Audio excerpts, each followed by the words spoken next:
Noyabr ayında Ukrayna Rusiyanın neft emalı zavodlarına və liman infrastrukturuna rekord sayda hücum həyata keçirib. Məqsəd sülh danışıqları ərəfəsində Moskvanı əsas gəlir mənbəyindən məhrum etmək. Bloomberg'in məlumatına görə cəmi bir ay ərzində Ukrayna dronları Rusiya neft emalı zavodlarına ən azı 14 dəfə zərbə endirib. Bu müharibə başlayandan bəri ən yüksək göstəricidir. Bundan əlavə Qara Dənizdəki neft terminallarına 4 hücum, eləcə də Rusiya nefti daşıyan tankerlərdə bir sıra partlayışlar baş verib. Ötən həftənin sonunda pilotsuz qayıqlar Xəzər boru kəməri konsorsiumunun terminalındakı 3 körpüdən birinə ziyan vurub. Məhz bu terminal vasitəsilə Qazaxıstan gündəlik təxminən 1,5 milyon barel neft ixrac edir. Hücumdan sonra körpü ciddi zədələnib və fəaliyyətini davam etdirmək mümkün olmayıb. Hazırda terminalda yalnız bir işlək körpü qalıb. İkinci körpü isə yanvarın ortalarına qədər planlı təmirə bağlanıb. Qazaxıstan artıq ehtiyat planını işə salıb və istehsalın dayanmasının qarşısını almaq üçün neft axınlarını digər marşrutlara yönləndirməyə başlayıb. Bununla belə Astana Rusiyanın enerji infrastrukturuna edilən hücumları qəbul edilməz adlandırıb. Ukrayna müdafiə qüvvələri hücumlarını təkcə işğal olunmuş və Rusiya ərazisi ilə məhdudlaşdırmır. Ötən həftə sonu Qara Dənizdə 2 tanker zədələnib.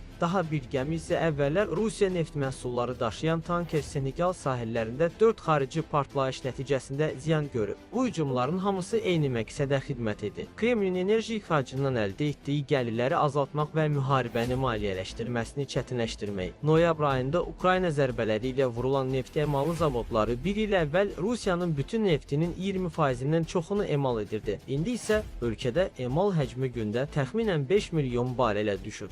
Halbuki bu dövrdə adətən 5-3-5 milyon arasında olurdu. Analitiklər qeyd edirlər ki, eyni obyektlərə təkrar hücumlar uzun müddətli qeyri-müəyyənlik yaradır. Hətta təmir olunduqdan sonra belə müəssisələr yeni zərbə riskinə görə tam güclə işləyə bilməyə bilər. Diplomatlar mümkün atəşkəsi müzakirə etsələr də və Xəzər boru kəməri konsorsiumu terminalındakı problemlər səbəbindən Brent markalı neftin qiyməti müvəqqəti yüksəlsə də, Ukrayna Rusiyanın aqressiyasının iqtisadi təməlini sistemli şəkildə dağıtmağa davam edir. Yandırılan hər litr dizel və dayandırılan hər tanker bu qış Ukrayna şəhərlərinə atıla biləcək daha az mərmi və raket deməkdir. Kiyevin əvvəlki məlumatlarına görə Novorossiyskə edilən hücumdan sonra Rusiya neft ixracında ciddi problemlərlə üzləşib. Xəzər boru kəməri konsorsiumun dünya neft ixrac marşrutlarının əsas xəttlərindən biridir və qlobal təchizatın 1%-dən çoxunu təmin edir.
Rusiyanın qəzəbli vətənpərvəri və blogeri Maksim Kalaşnikov Vladimir Putinin Bişkekdəki çıxışından dərin şəkildə narahat olub. O çıxışda Rusiya diktatorunun Vaşinqtonun sülh təşəbbüslərini faktiki olaraq rədd etdiyini bildirib. Kalaşnikov qorxur ki, bu bütün Rusiya üçün faciə ilə nəticələnəcək. Putin açıq şəkildə göstərib ki, müharibəni bitirmək üçün mövcud imkanlardan istifadə etmək niyyətində deyil və qanlı istehlak müharibəsini davam etdirmək seçir. Kalaşnikova görə Bişkekdə səslənən siqnallar kütləvi hücum taktikasının və yaşayış məntəqələrinin yerlə yeksan edilməsinin davam edəcəyini göstərir. Güya bu yolla cəbhənin çökməsinə nail olmaq mümkündür. Bu qeyd edib ki, əsas plan yavaş-yavaş irəliləmək, eyni zamanda Ukraynanı tükəndirmək və mülki əhalinin həyatını çətinləşdirmək üçün infrastrukturun məhv edilməsidir. Kalaşnikov vurğulayıb ki, Putinin seçdiyi strategiya təkcə Ukraynanı deyil, Rusiyanı da tükəndirir və onun sözləri ilə desək, Ukrayna cəmiyyətində acılığı daha da dərinləşdirir. Bişkekdəki çıxışdan göründüyü kimi yenə də əvvəlki strategiyaya Ukrayna silahlı qüvvələrinin üyüdülməsi və mövqelərindən sıxışdırılmasına üstünlük verilir. Ümid budur ki, Ulyapole ilə Pokrovsk arasında cəbhə çökəcək. Əslində, eyni köhnə dana Peçking taktikasına qayıdış, üstəlik qarşı tərəfdəki şəhərlərin dondurulması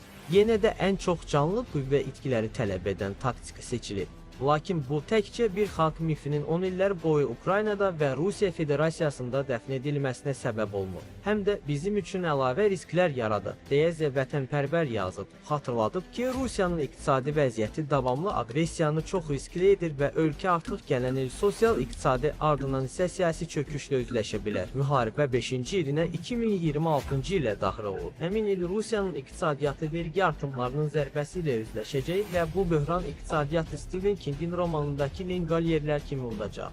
Ona görə də dişimizi sıxaq, Kalaşnikov ruslara məsləhət verir. Rusiya sülh təkliflərini görməkdən gələrək müharibəni davam etdirir və rəqibini tükəndirməyə bel bağlayır. Lakin Kreml tərəfdarları arasında belə artıq gücə arxalamağın ölkənin uzun müddətli böhrana sürüklədiyini dərk edənlər artıq. Bu vəziyyətdə əldən verilmiş sülh imkanları Rusiyanı parçalaya bilər. Digər bir hərbi müxbir Aleksey Jivov isə Kremlin planları ilə bağlı qalmaqal yaradıb. O hərbçilərə müraciətlə soruşub, qardaşlar, biz qanca üçün tökülüb, Çin üçün xammal bazası olmuş üçün bu cür narazılıq Pro-Kreml mühitində təbliğat maşınının daxilində dərin çatların olduğunu göstərir. Xatırladaq ki, Rusiyanın siyasi elitasının Litva seçinin Rusiya-Çinin xammal bazasına çevrilməyə hazırdır açıqlaması hətta ən sadiq hərbi təbliğatçılar arasında belə qalmaqal və kəskin reaksiya doğurub. Kanallar Moskvaya dair açıq şəkildə itiraf edən paylaşımlar yayımlayır. Rusiya nəhayət Pekinin resurs əlavəsinə çevrilmək yolunda irəliləyir.